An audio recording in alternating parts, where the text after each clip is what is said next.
What's going on? What's going on? It's Kilo. We are back for another episode of the regular podcast on the regular network. It's real.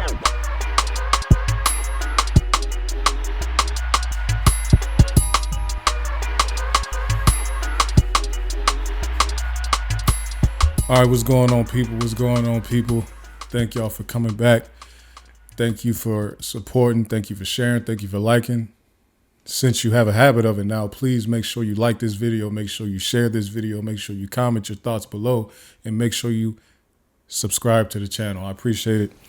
Y'all help me out. Y'all help me out. Have a good week this week, or last week, I guess, last week's episode. A lot of people showed a lot of love, a lot of support for, of course, the biggest thing going on on this channel anyway, is the YSL trial updates. Like I said, we do a weekly update, and many people showed a lot of love. So I appreciate that. Y'all help me out, hit a milestone for me on this channel, which will be 1,000 subscribers. So now that the channel is fully monetized, y'all help get me there. So what I want to do really for the supporters and all that, I really want to do some type of raffle, not a raffle, but I'm gonna give out some merch. So really, I'll probably have you, comment or follow the Instagram page at the regular network, and then comment your YouTube name, and then I'll compile all the names and then pick it pretty much, pick a winner, send some merch to, just to show my appreciation. Maybe do this for multiple people. I don't know yet. I haven't unveiled any merch yet, but it's coming for sure. And the first people who will have it will be the people who win it through this good raffle we're about to do. So I appreciate the support, man. Shout out to y'all. I did want to say something real quick though, because I forgot to address this a couple weeks ago when it first happened. So I pretty much had posted on Facebook something like, look, this is my YouTube page. Like, y'all help me out, help me get the subscribers up. And the reason I post on Facebook is because that's where the people from my hometown are at.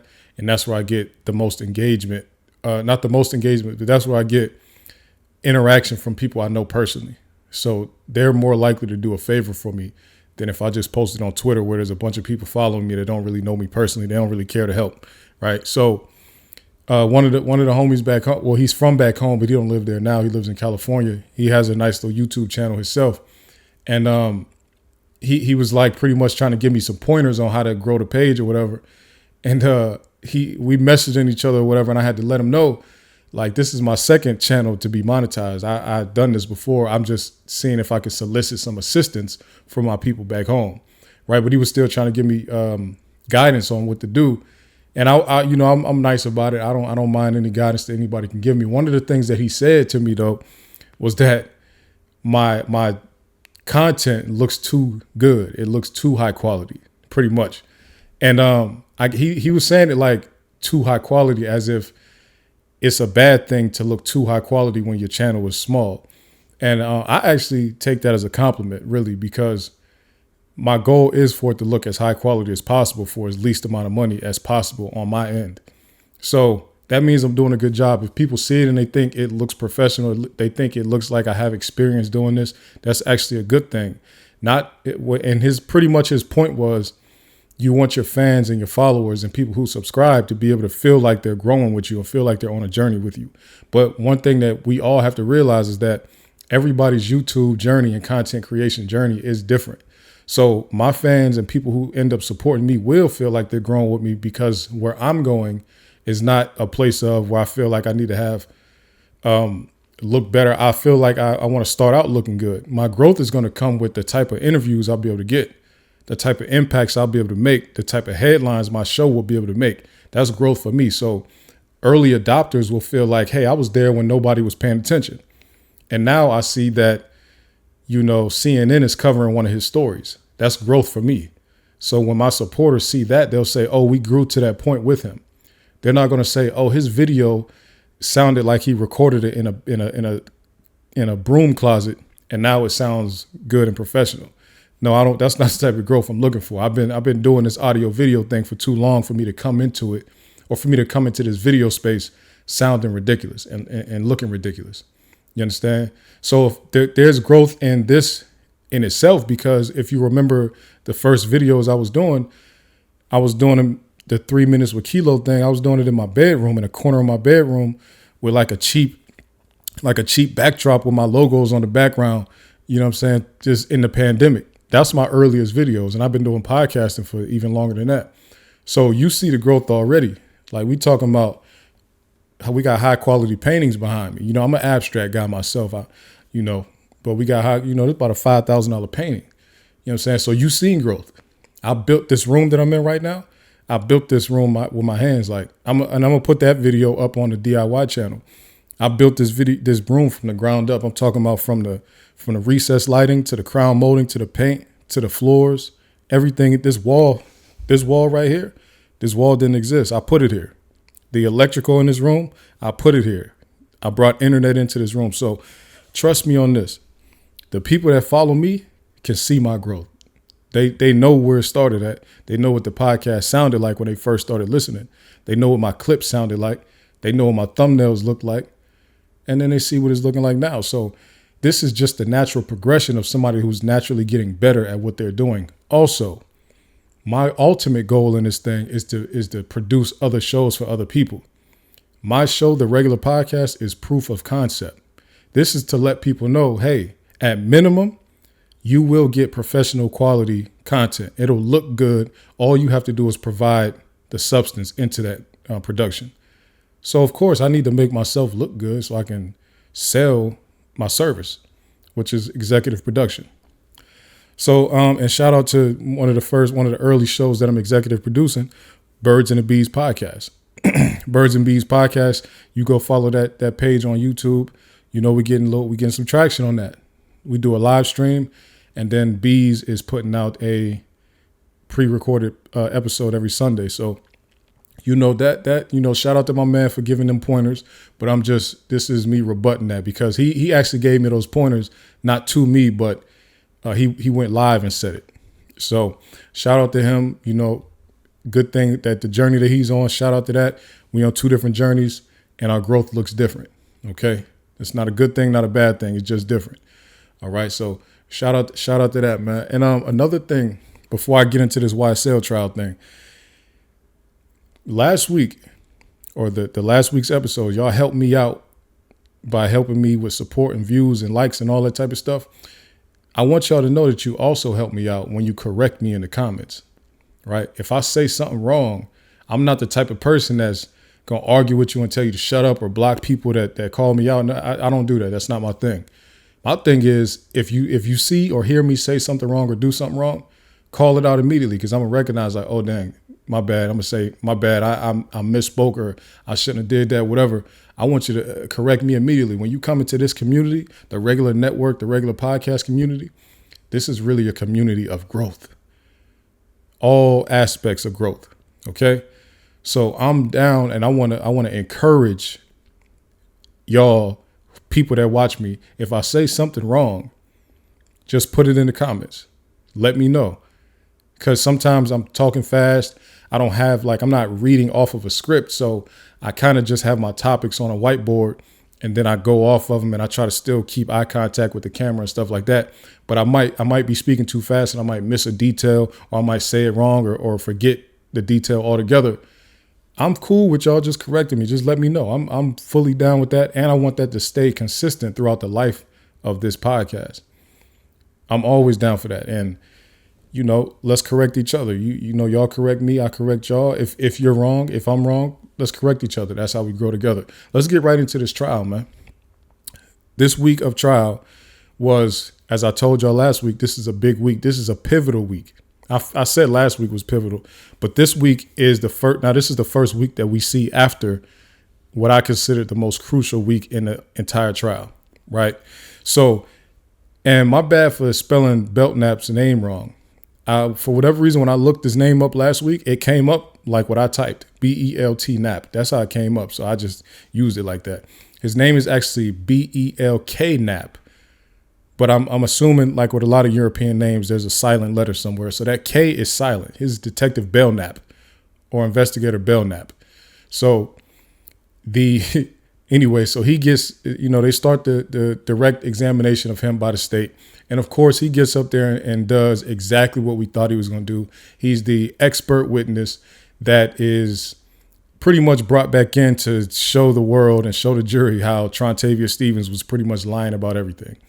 So that's pretty much what the state did. They went back through everything that Trontavia Stevens said, over his tattoos, over all type of stuff, and just let Detective Belknap dispute or disregard or argue against everything that Trontavia Stevens said. Even though supposedly he didn't see it, he's not supposed to, I don't think witnesses are supposed to watch other witnesses testify.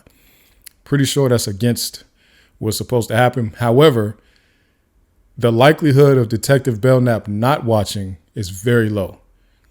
I highly doubt Belknap has been sitting on the sidelines not watching this trial every day like the rest of us. So he got in there with a clear agenda to let it be known YSL is a gang. They're affiliated with these other gangs. These other people are their friends. These other people are their rivals. And this is a bloody war going on in the streets. He was clearly trying to paint that picture to the jury, right? So, and again, last week I did like 47 minutes about this. Definitely not about to do that this week. I'm gonna try to get through it quick because that took forever. So Belknap is up there, direct examination. It was very, mundane. It wasn't really anything because he went up there and pretty much said the same stuff that we knew he was going to say and a bunch of stuff that he said when he was first up there testifying as an expert witness. So, he went up there and did his thing. Let me see my notes. And then also on direct examination, the state decided that they were going to introduce a bunch of tweets into the scenario. And the tweets, I guess, were to combat the idea that the defense painted when they cross-examined Trontavia Stevens to pretty much make it seem like YSL is not actually a gang and Young Thug is actually just a studio gangster. He's not really in a gang at all. He's not a street guy at all. So I guess because they're allowed to make a counterpoint to that, they could introduce new evidence, which would be the tweets, because, they can make a counterpoint. And the judge felt like their counterpoint was sufficient. He allowed it. So they brought all these tweets in. They introduced 81 tweets into this thing last minute like this, right? But they ended up only using a few. They didn't use all of them. So they just went through all these tweets, and Young Thug is tweeting a bunch of stuff about, Rock Crew and all these different gangs and stuff like that. So, and of course, because musicians kind of like overlap with the streets and stuff like that, Future's name and 21 Savage's or Future's crew, FBG, Free Band Gang, and 21's gang or crew or whatever you want to call them, also have been mentioned a bunch of times this week because they reading through tweets, and Young Thug has been tweeting this stuff over the years. So I would say very boring direct examination, just like with many expert witnesses. Plus, it's hard to just like take Belknap serious just because of the fact that he's there. It's a team thing. So he might as well be a prosecutor, honestly. But I'm not mad at him. He's doing his job. He's a police officer. He's there because he wants to put what he calls criminals in jail. And if he's a gang expert and he also is a gang trainer, gang world is his life. Gangs in Atlanta is his life. So if he feels like you are a gang leader, he wants you in prison. Simple as that. Okay, that's his job. I get it. So now we move on to cross-examination. And the first person who cross-examined him was Attorney Shard, Max Shard. And I don't know if you pronounce that T at the end of his name, but Attorney Shard, right? Who was Shannon Stillwell's attorney. He gets up there and let's see, one of the first things that he wants to establish is that YSL does not resemble any other gang that any of us have ever witnessed. So he pretty much, and I think it's a strange strategy. I'm not gonna lie, because while Max Shard is attempting to still put doubt in the jury's mind that YSL is a gang, I feel like they already have enough evidence to say that YSL is a criminal street gang. First of all, like 10 defendants already took deals saying this is for sure street gang. For sure street gang. So I don't know why spending his time trying to debunk that is still on the radar. I do know why, because that's like the main charge of this whole thing, being a criminal street gang. But I don't know how effective that's going to be. I don't think anybody at this point is going to change their mind about that YSL being a criminal street gang. And that's why last week I said I don't see them beating us, because that part of it alone is stamped and set in stone. There's too many people that have already agreed, including Trontavious Stevens when he got on the stand for the last few weeks. Too many people have already agreed under oath that that is a criminal street gang. So the charge that the RICO, the conspiracy alone, is the only conviction they need. That's the one that carries the one that can get them a lot of time in prison. So for the people thinking that I was saying that the state had a win here, I wasn't saying it because I just think they have the best arguments. I don't think that. I just think that they did enough to establish that YSL is a street gang. I think to a jury. I'm saying to a jury. So Shard spent his time, debunking that. He was pretty much saying stuff like, so is there an initiation process? What do they have to do to get into YSL? And Belknap is like, no, they don't. I haven't heard of any initiation process. They don't do beat-ins. They don't do sex ins. And for people that don't know, a sex in to a gang is pretty much where they don't want to beat on a woman, so they give her an opportunity to say, all right, let's have a gang bang with you, or a group sex if y'all don't know what a gang bang is. And if you do that, then you're in the gang now. You're initiated. But Belknap is like, no, they don't do that. I haven't heard of any instances of them doing that. He's like, well, what about getting out of the gang? Do they have any beat out? Do they have anything where where you have to get beat out of the gang? He's like, no, I haven't heard anything like that. He's like, what about Shard? Attorney Shard is like, do they get violated for false flagging, or anybody improperly claiming it? Do they get violated for anything like that? He's like, no. Then he's like, well, I have heard some instances in schools. And Shard is like, you're talking about children? He said juveniles. Belknap is like, juveniles. He was like, but you mean children though? He's like, well, yeah, juveniles. I thought that was interesting. I thought that was an interesting back and forth right there. Because why? What's wrong with the word children?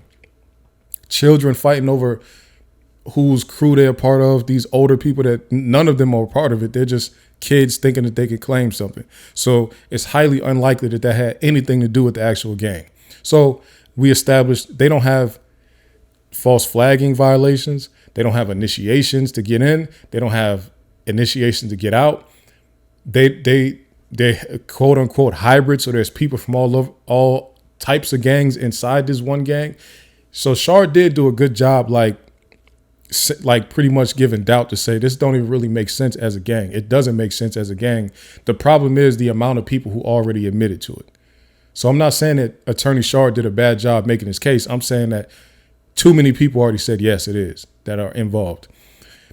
Anyway, though, and then Attorney Shard, you remember I talked about that whole mic drop thing where you do something it's going to be objected to, but you still get it off just to get in front of the jury, and then you just walk off. So he did that.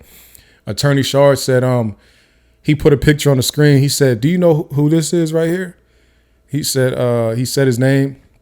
He was like, do you know what else he goes by? He said, yeah, he goes by YSL Mondo. He said, yeah, did you know that YSL Mondo claims to be a founder of YSL? He said, yeah, I know about that. He said, did you know he wasn't indicted on this case at all? He wasn't one of the defendants. He wasn't one of the 28 defendants on this case at all. He was like, yeah, I knew about that. He was like, is it true that Fonnie Willis defended him? And then there was a bigger uproar. Oh, hey, objection, Your Honor.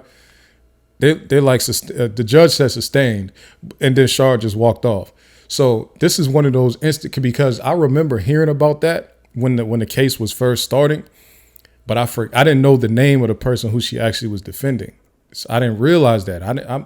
I forgot all about that detail right there. That she actually, so the conspiracy theory was, while she was defending YSL Mondo as a defense attorney, because before she became a DA, she worked in other capacities. So while she was a defense attorney for YSL Mondo, she found out a bunch of stuff that YSL was involved with because she was defending one of their leaders.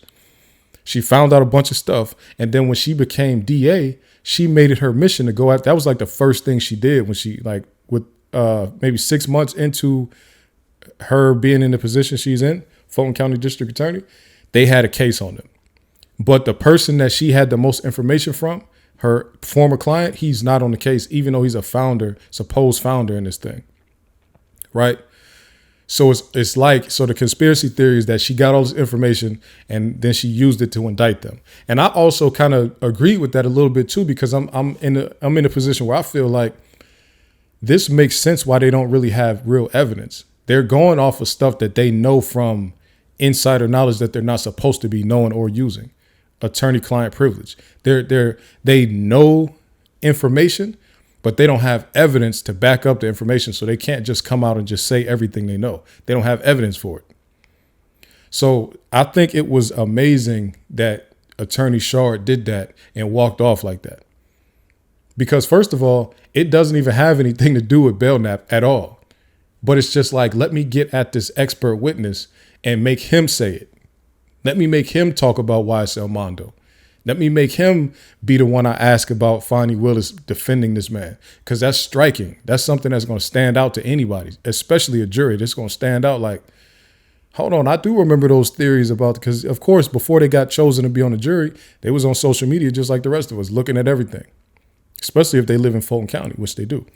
So I think that was good to just throw out there. Of course, it was sustained as an objection and it's not supposed to be considered. But we already know that once you get something in your head, it's not coming out.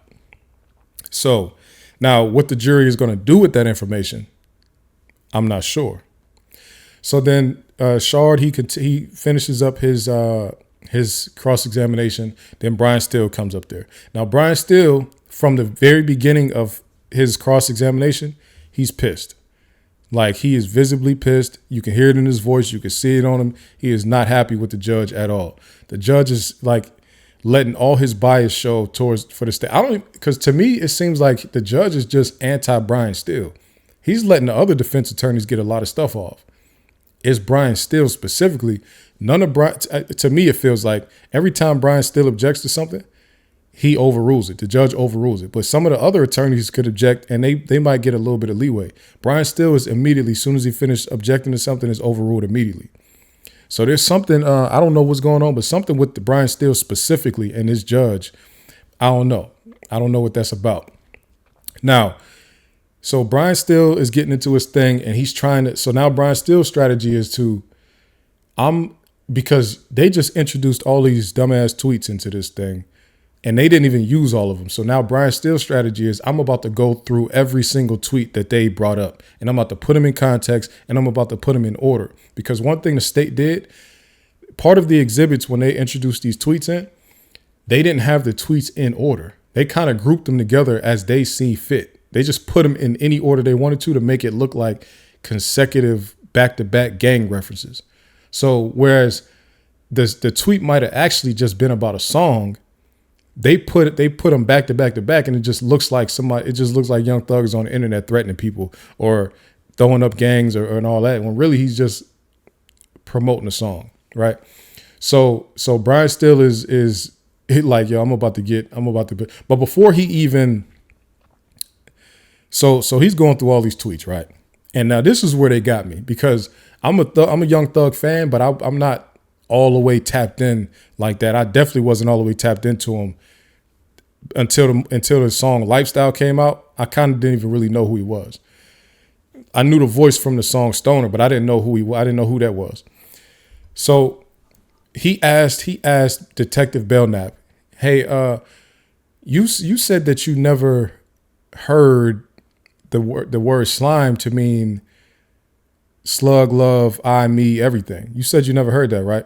He's like, I never heard that, because the prosecution asked, because like I said, they went through everything Trontavia Stevens said and tried to debunk all of it. So the prosecution asked Belknap, have you ever heard of slime meaning slug, love, I, me, everything?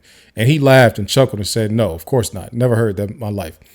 And then Attorney Steele, Brian Steele, comes back and says, so I heard you say you never heard that before.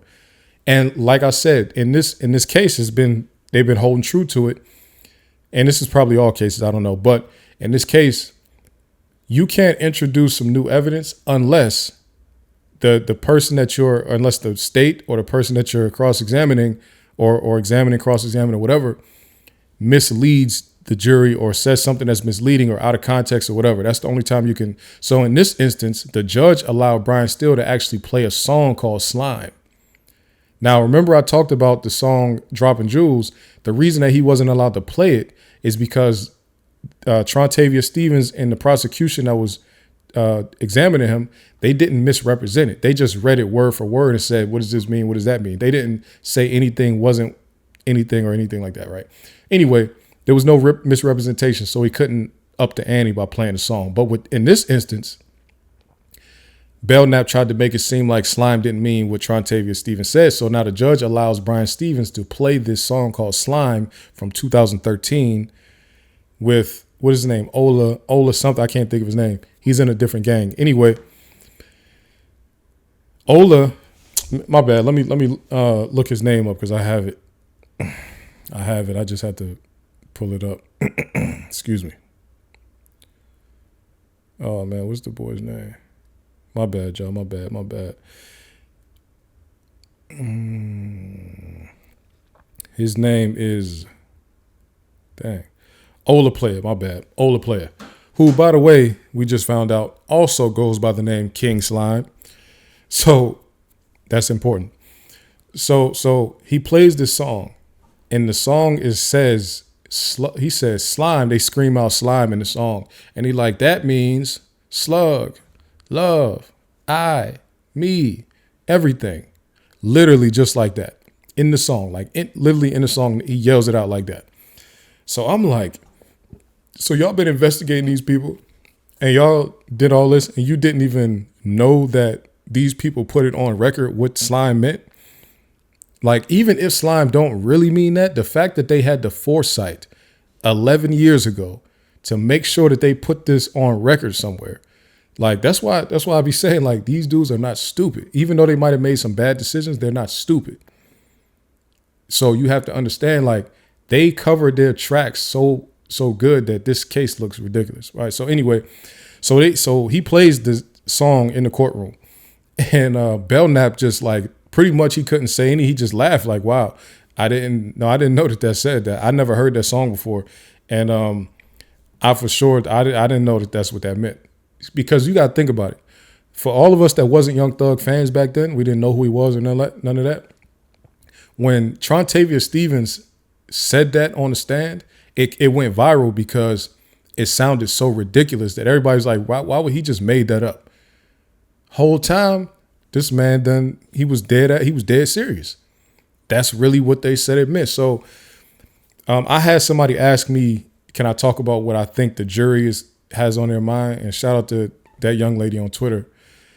I think in instances like this, they're like, wow, well, it's one of those truth is stranger than fiction type of situations.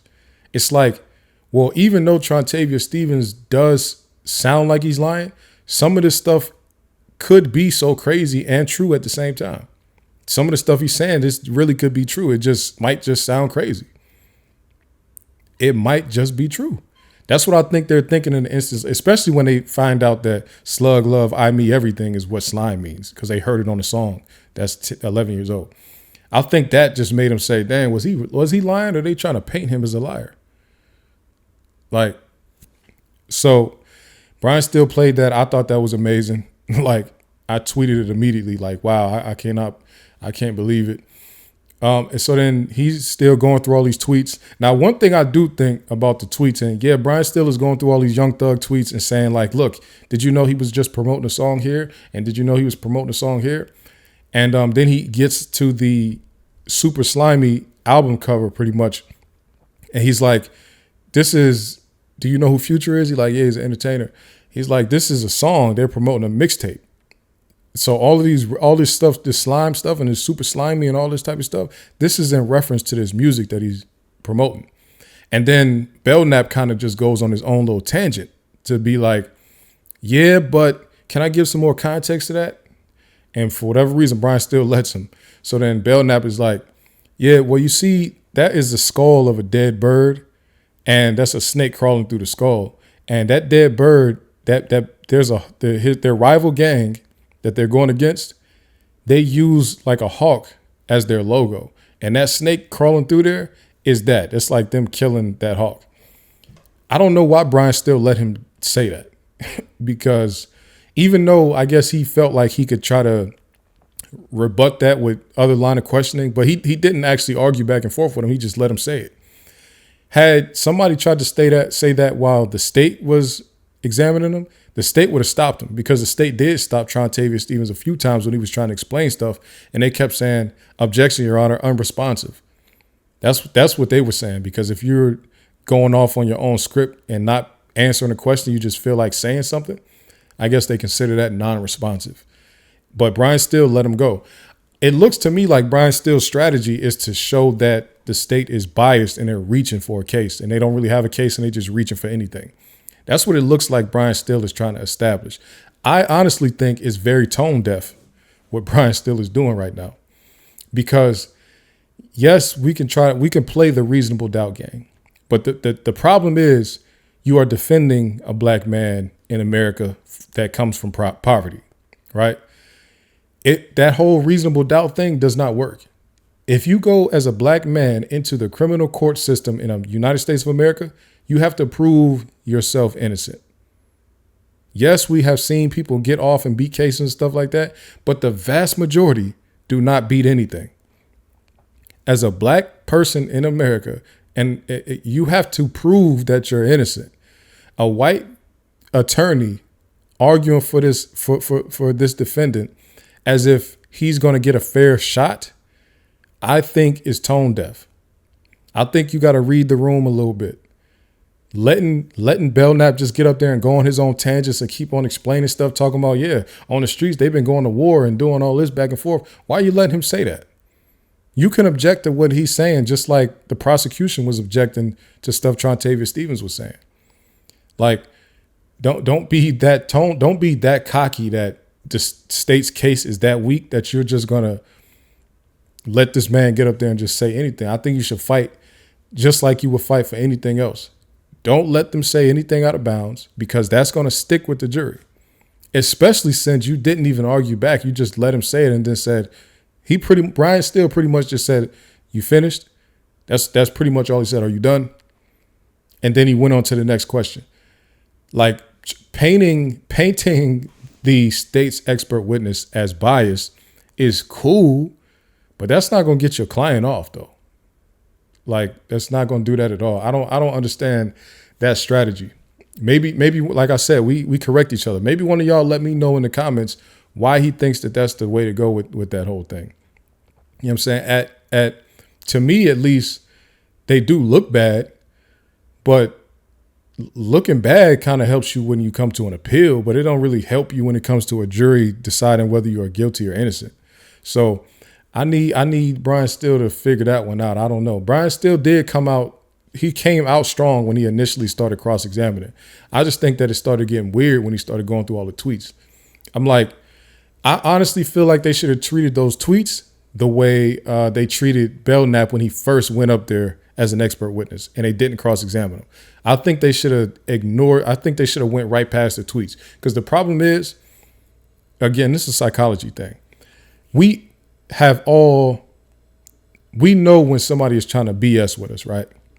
So when you keep on trying to tell us that this man shouting out a bunch of gangs is just all about music, you're making it, as a jury, it's like, now you think I'm stupid.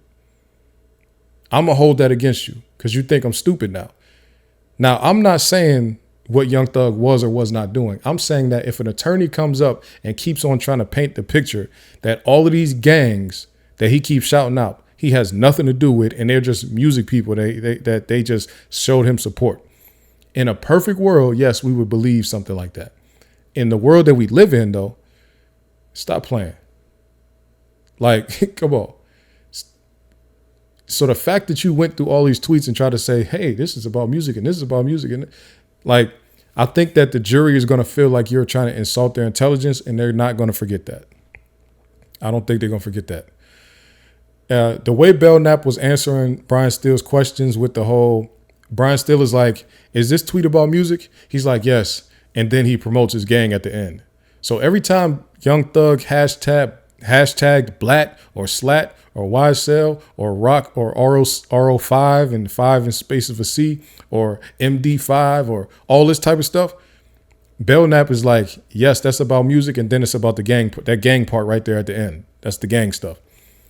And that's why I said that was a misstep by Brian Steele to go through that, because Belknap is getting off everything you want to get off up in there. And like I said, you trick the jury into thinking everything this man says is correct when you bring him back as an expert witness multiple times. So then, I don't know if y'all saw Wednesday's stream for the trial. It was completely horrible. They only did a half a day from 1:30. It was supposed to start at 1 o'clock, 1:30. It didn't even start till like 2 something. And then the whole time it was glitching like crazy. You couldn't even make out what the questions. It was glitching so bad. I don't know what that was about.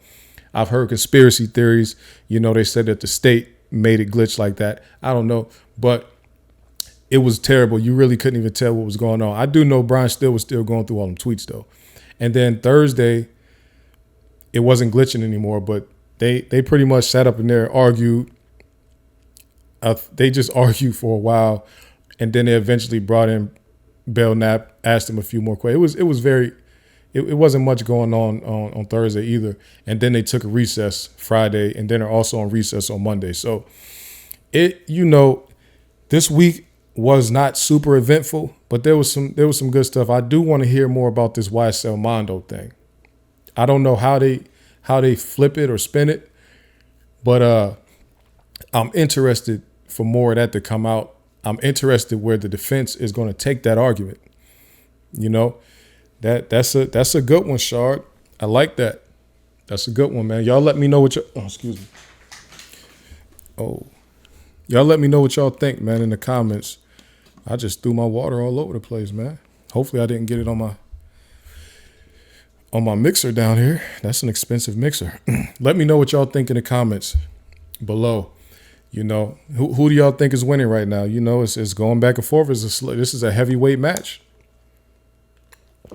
I ended up looking up those prosecutors, and just like I expected, just like I thought, they are some big dogs. Adrian Love, which is Attorney Love, the lead prosecutor, and Simone Hilton, who's the second in command. They have lengthy accolades. First of all, Attorney Love is number 2 she's the deputy director, district attorney. She's directly under Fonnie Willis. She's highly decorated. Her specialties one of her specialties is hostile witnesses. That's her specialty. As if you go to the Fulton County website and you look this lady up, that is one of her subheading. That's a subheading for this lady. That's how much she specializes in that. She specializes in major crimes and hostile witnesses. So that should let you know she took Trontavia Stevens for a reason. She's probably going to take all of the defendants, and she's going to make sure that she catches them in lies. She's going to make sure that they do not leave the courtroom without becoming snitches. And she is going to she's going to hit them with some perjury charges if they don't say what she wants them to say. So those two right there, they're highly decorated. Simone Hilton, one of the top black lawyers in the Southeast. She's, one of the leaders in a big black lawyers organization. She used to be president of the Atlanta Black Lawyers Association. I don't know if that's the real name, but these people are highly decorated. Let me say something about Attorney Love real quick, because this lady's like a genius. She went to school she did undergrad. She got a degree in mathematics. She got a master's in civil engineering. And then she went to law school at Georgetown. This lady's a genius. Hold on, let me make sure I got that right. I know she did mathematics. She's a mathematician and civil engineering. And then, mathematician, civil engineering, and then for sure she went to law school. But let me read some of this because it's kind of crazy. Adrian earned her JD at Georgetown University Law Center after she graduated cum laude with a Bachelor of Science degree in mathematics from Morris Brown and a Bachelor of Civil Engineering from Georgia Tech. This lady's a super, super human brain. She went mathematician at an HBCU. Then she went civil engineering at one of the top engineering schools on the planet, Georgia Tech, one of the top engineering schools on the planet. And then she goes to Georgetown Law after civil engineering school at Georgia Tech. First of all, this connects with me, right? Because growing up, like from all my teenage years and even some of my adult years, I wanted to be a civil engineer. I wanted to go to school for that. It didn't work out like that. But I wanted to go to school for civil engineering. So I already know what it's like. Or I know what I don't know the experience, but I know the path that she had to be on to complete a bachelor's in civil engineering after completing a mathematician bachelor's at a different school. You know what I'm saying? Georgia Tech is no slouch of a school. Like I said, it's one of the top engineering schools, one of the top technical schools in the world. And she went there and then said, you know what, I'm going to do law school next. This lady's different. She's a different situation, like whole type of different situation. So, yeah, man, shout out to her, man. Shout out to the prosecution. I hope that don't offend nobody that, I was trying to show love to the black women that's doing the prosecuting. Now, I do wish that more black women would be on the defense side, honestly. You know what I'm saying? I don't always like to see this when, I have been vocally against how many black women become prosecutors and just run face to face with these young black men that make these mistakes. And then they want to come down with the biggest hammer you ever seen in your life. I have been vocally against that. However, I do still want to give recognition to people who spent their life doing nothing but being great. And those two prosecutors right there have a long track record of greatness. Whether we like what they do for a day job or not, we got to recognize their greatness. Shout out to them, Attorney Adrian Love, Attorney Simone Hilton, and then many more people that they inspired and the people that work under them and around them in their job. Shout out to all of them. You know what I'm saying? Kudos. Now, in line with that, let's discuss something real quick that I should have been talked about, but I just didn't for a while. This is like this is something that's going on the internet, just like constantly all the time. I really wish it to stop, but some people just feel like they just got to engage in this. Excuse me. They feel like they have to engage in it. And you might have guessed, I'm talking about the whole Africans versus Black Americans, or the whole Black Americans versus Caribbean people thing, where it's like, first let me say why I don't engage in the general beef thing, right? First of all, if somebody from anywhere says something about me, I'm good enough at joking, and I've been roasting crazy my whole life. I'm good enough at that I could talk about you specifically. I don't have to talk about your entire continent. I don't have to talk about your whole country, none of that. I could talk about you specifically. It's nothing for me to look at your picture, see you, and get right on you. That's easy for me. So when I see people, like somebody might say something about one person, and then their clap back is to say something about the whole country. Like, oh, what? Oh, I seen somebody say something like, yo, y'all are cowards. Y'all, the people y'all descend from are the people that was too scared to jump off the boat. Like, this is what y'all engaging in?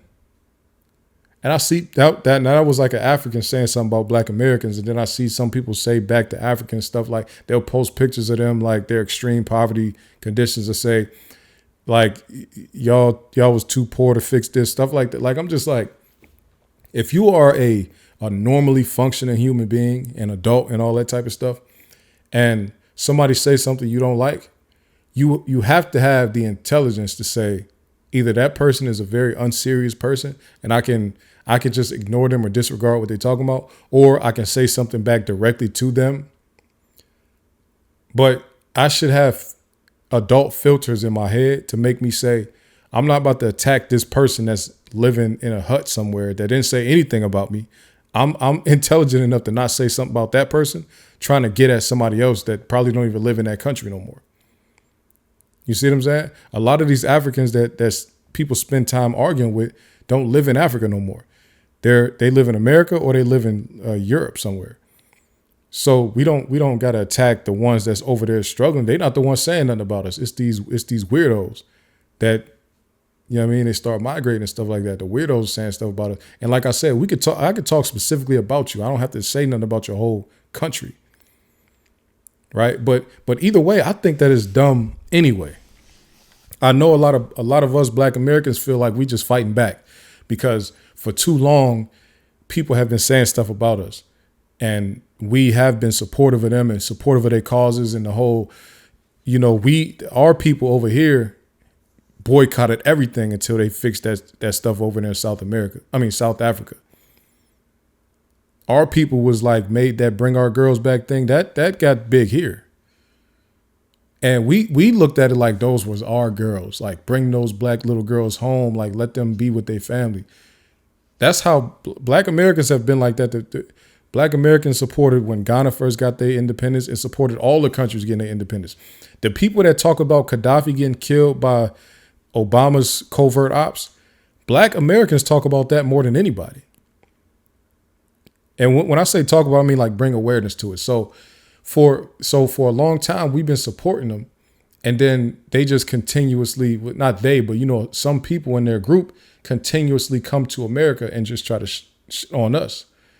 And then there's groups within us that got tired of it and said, yo, we about to fight back. And I can't say that I'm mad at them, but I just wish that on both ends, people would say, like, just stop. Now, I'm not saying that one side should stop and the other one should keep going. I'm saying that I think we all need to just come together and realize how stupid it is. You see what I'm saying? I'm not one of the people that says we all just Black, let's get along. I'm saying that we're Black. Let's recognize each other's differences and the different ethnic backgrounds we have and the different nationalities that we have. And let's stop focusing on each other. There's people that are attacking both of us. We can either come up with some type of truce and say, all right, cease fire. Let's come together and let's get at these other people that's getting at both of us. Or we can say, cease fire and you go your separate way. Y'all go do your agenda. We're going to do our agenda, but leave us alone. Stay out of our business. We're going to stay out of your business. You know what I'm saying? We need that type of thing because the amount of energy I see spent on focusing on them people. And I honestly feel like this is a case where some people within our group, the Black American group, fell for fake accounts, stirring up crap. A lot of those accounts that people are arguing with, I don't believe that they really are Black people at all. I think they came out of that whole Proud Boys 2016 thing where they taught white people how to fake Black accounts and how to talk like us, how to resemble a Black account. And they have years of history at this point. So you're not going to think they're a bot or a troll. They look like a normal account. I think a lot of the accounts that start those issues and those arguments and say these crazy stuff about us and all that, I don't think they're Black people at all. Some may be, but a lot of them, I think we are fighting with ghosts for real. I'm saying we because I'm just going to include myself in it, even though I don't do that. But I'm saying we. I think we fight. I think both sides fighting with ghosts. I think it's just like I think with some of the Chicago stuff. I don't think all that stuff is just really rival gangs. I think it's when stuff get too calm, you got people that come in and want to stir up stuff. That's one thing that I really, really, really hope that people will get past and move on from that. I don't think that besides the whole selling us into slavery thing, which happened so many hundreds of years ago, we don't even know who it was at this point because the countries that we see today, those weren't in existence back then. So it's not even the same groups of people. So even when we look at it and say, oh, that country, like y'all sold us in this, like that wasn't those people. They chopped it up and screwed that whole thing way up. So it's not even the same people. We don't know who it was now. They're all mixed up now because they went through their own stuff, the people who stayed there. So I think that us, especially if you come from the Caribbean or you come from Africa and all that, and you come to America and you benefiting from stuff that we did, you should be trying to help us get what we trying to get. Because we would for sure help y'all get what y'all trying to get. I never in my life seen a Black American go to somebody else's country, especially no Black country, and try to stop them from getting something from their government. That would never happen because we don't do that type of stuff because we think when you have been wronged, you should be given recompense. You should be paid back for what would have been done wrong to you. We would never go to somebody else's country and do that to them. So we just would appreciate it if y'all would stop coming here and doing that to us. It ain't beef. It don't got to be beef. It's never going to be beef. For not real beef. It shouldn't be anyway. It just needs to be some leaders that come together and say, all right, our people, they're going to follow me. These people going to follow me. We're going to cease fire. Let's stop it. That's just what I think, man. Y'all let me know what y'all think. I personally think it's a dumb fight. I don't think it gets anybody anywhere. You know what I'm saying? Like we who can roast the best? Well, we roasting them for. Like I'm one of these people that's like, there's bigger enemies to get at. You know what I'm saying? Their continent is being taken over by Asian people. And where we are, everything we try to do in this country is gets taken over by white people, by violence.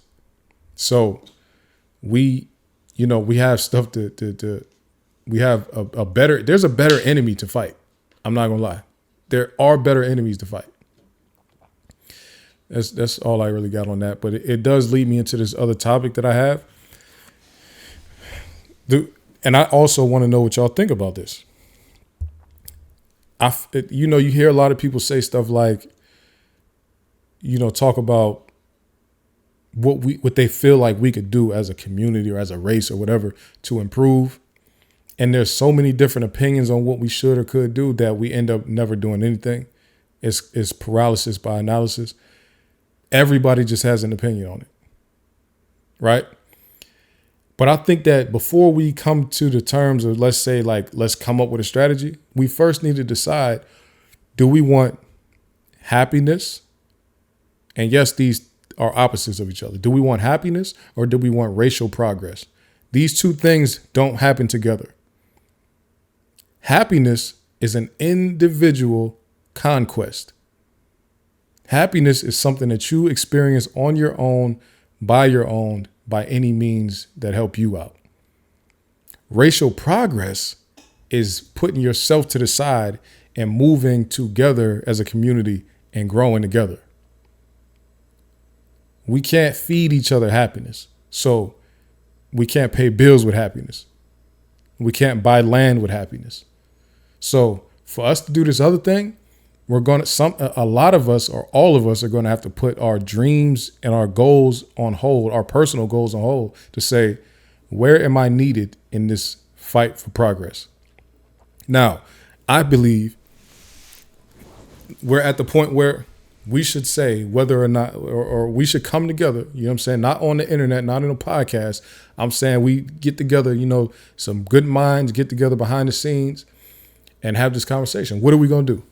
Are we going to give up on this whole race first thing, or this ethnicity first or ethnic group first thing? Or are we going to say, let's just, every man for themselves, go do what you can do, get as far as you can get in life, take care of your family, and that's it? Or are we going to do the group thing? Because I think that none of these proposed solutions mean anything if everybody's not even everybody, if we don't even have half our people thinking this is about group progress, then no solution is going to work. Because you got a million people doing a million things, all calling it a solution. You see what I'm saying? So I think it's time because you gotta look at it like this, right? And I feel like this is where a lot of the people who migrate to this country from other black countries, like so Africans and Caribbean people, when they move here, I think those people have put group and racial progress, I think they threw it out the window.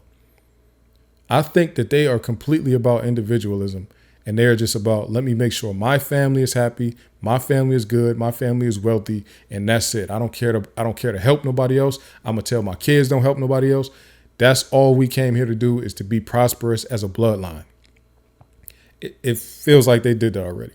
Where as opposed to people like Jewish people, they decided to, because a lot of when we use the term, we say Jewish people, like most of the time we're not talking about one person. We can normally tell that there's a concerted effort by many of them to get progress. You see what I'm saying? So we don't really know, like, I mean, you probably know some successful Jewish people, but for the most part, you know that their power comes in their ability to stick together and stay on one page. That's where they're so you have so that's where I would say the contrast is. Do we want to move in a way where we're all on, not all, but most of us are on one page and we keep our power and our strength together? Or are we going to go the route of, I'm just worried about so far we've been trying to do a weird mix of both, and it doesn't work like that. That's why some people are doing good and many more people are doing extremely bad.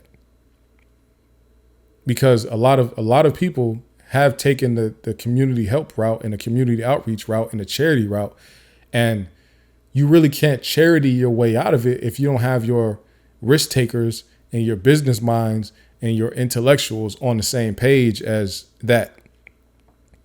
We need a good mix of everybody in the pot working on, or a good mix of all skill sets and all intellectual level types grouped in to be working on the same stuff.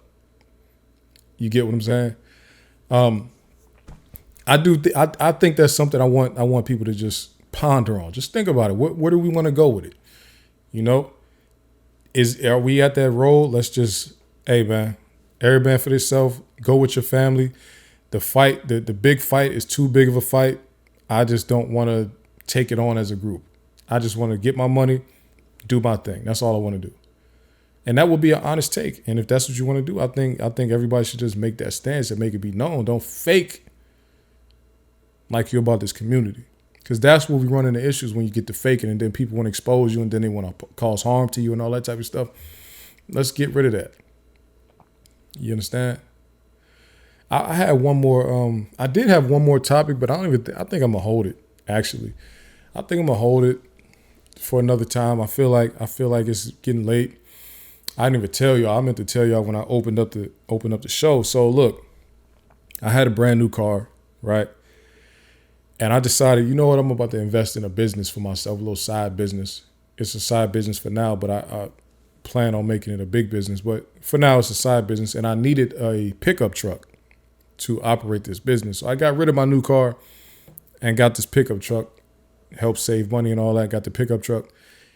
And it's been doing pretty good for me. But then today, I go to freaking pick my kids up from daycare and the truck won't start.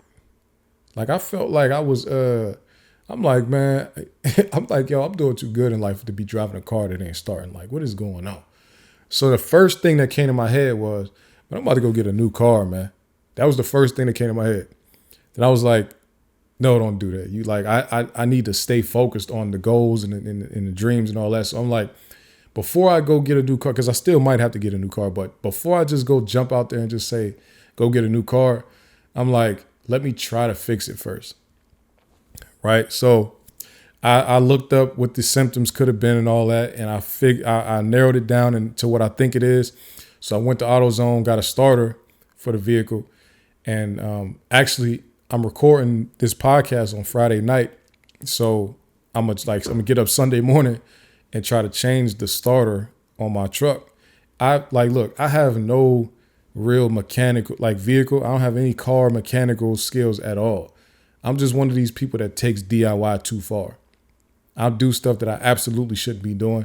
But once I watch a video on YouTube, I feel like, okay, I can follow along and I can do that. So I'm about to try it tomorrow, man. Tomorrow morning, I'm going to get up and I'm going to try to change out a starter on a pickup truck. Who would have thunk it? Like, if you knew me growing up, you would have never in your life thought I would be doing anything. You didn't think I'd be building walls. You didn't think I'd be working on no cars. You wouldn't think I would be doing half the stuff that I do now. You know what I'm saying? It's crazy, but I'm about to do it. So I don't know if I'm gonna record myself doing it or not, because it might be such epic foolishness that I don't even want y'all to see it. But you know what I'm saying? Thoughts and prayers to me. Y'all send up some positive vibes when you see this, because I'm about to do some work I had never done before. Have to get under a truck that I can barely even lift up. So, man, this is about to be fun. This is about to be a fun exercise. But I'm not going to, I have done other things with cars, for the first time, just we run into a problem and I'm like, okay, I need to try to do this now. what was it, maybe a year and a half ago or something like that. Shay's car, her fuel pump stopped working. And I only knew it was the fuel pump because my homeboy is like a mechanical genius. So I hit him up and he said, that's a fuel pump issue. So I freaking order a fuel pump and actually install it myself. The fuel pump in that vehicle, the Nissan Sentra or whatever car that was, is under the back seat of the car and inside of the gas tank. I didn't even know the gas tank was under the back seat in the car. But anyway, so I had to remove her back seat out, the whole back seat. I had removed it out the car.